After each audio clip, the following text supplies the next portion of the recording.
বাফুফে সভাপতি জানিয়েছেন, চলতি বছর সাফ চ্যাম্পিয়নশিপ আয়োজনের পরিকল্পনা করছে বাংলাদেশ ফুটবল ফেডারেশন। যুব ক্রীড়া মন্ত্রণালয়ের দায়িত্ব নেওয়ার পর প্রথমবার ফুটবল ফেডারেশন পরিদর্শনে গিয়েছিলেন উপদেষ্টা ডক্টর আসিফ নজরুল। এ সময় ফেডারেশনের সভাপতি তাবিদ আউয়ালের সাথে বাফুফের অফিসিয়াল টার্ফও ঘুরে দেখেন তিনি। দেশের ফুটবলারদের সুযোগ সুবিধা বাড়ানোর পাশাপাশি জাতীয় দলের কোচ ও ফিফা প্রীতি ম্যাচ নিয়েও যুব ক্রীড়া উপদেষ্টার সাথে কথা বলেন বাফুফে সভাপতি।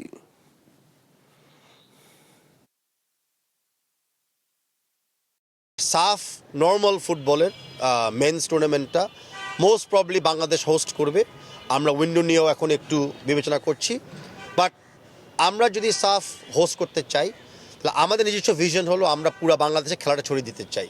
সেখানে আমরা চাবো অ্যাটলিস্ট 3টা ভেন্যুর জন্য আমরা ব্যবহার করতে পারি, মানে ঢাকা ইনক্লুড বা ঢাকার বাইরে 2টা ভেন্যু নিয়ে।